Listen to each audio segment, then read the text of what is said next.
আমি একেবারেই তিস্তা চরের মানুষ। তিস্তার চরে আমি মানুষ হয়েছি, তিস্তা নদী আমি সাঁতরিয়েছি, তিস্তা পারে অনেক কিছু করেছি, মাছ ধরেছি। এই তিস্তা আমাদের দুঃখ, সেই ছোটকাল থেকে আমি দেখছি আমার বাপ দাদারাও সেখানে এই তিস্তার দ্বারা লাঞ্ছিত বঞ্চিত হয়েছে। আমরা সকালে যে ধান ক্ষেত দেখেছি, বিকালে সে ধান ক্ষেত তলিয়ে গেছে। আমরা সকালে যে বাদাম দেখেছি, বিকালে সেটি তলিয়ে গিয়েছে। এভাবে কৃষকরা সব সময় তার সোনার ফসলকে হারিয়েছে। আমরা মনে করি যে গত সরকার একটি পরিকল্পনা গ্রহণ করেছে, তারা আজ করব, কাল করব, চীন করবে, ভারত করবে, এই বেতাল বহনা করেছে।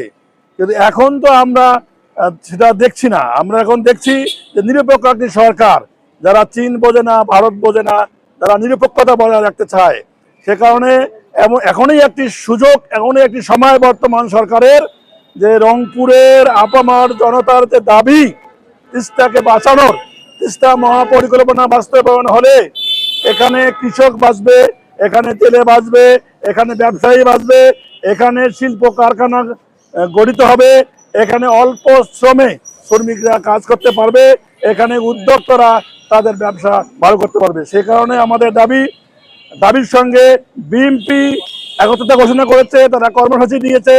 জামাত একত্রতা ঘোষণা করেছে, তারা কর্মসূচি দিয়েছে। এখন আমি মনে করি না যে আর কারো কোনো চিন্তা ভাবনা আছে, পিছু পা আছে।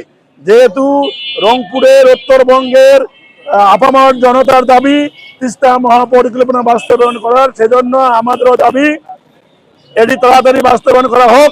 তিন ভারত বুঝি না, প্রধানমন্ত্রীর নিজস্ব অর্থায়নে এটি করতে হবে, অথবা তিস্তা কর্তৃপক্ষ গঠন করে এটি করতে হবে, তিস্তা বন্ধ এটি করতে হবে। আর যদি তা করা না হয়, আমরা এই কথাই বলবো যে আন্দোলন আর থামবে না।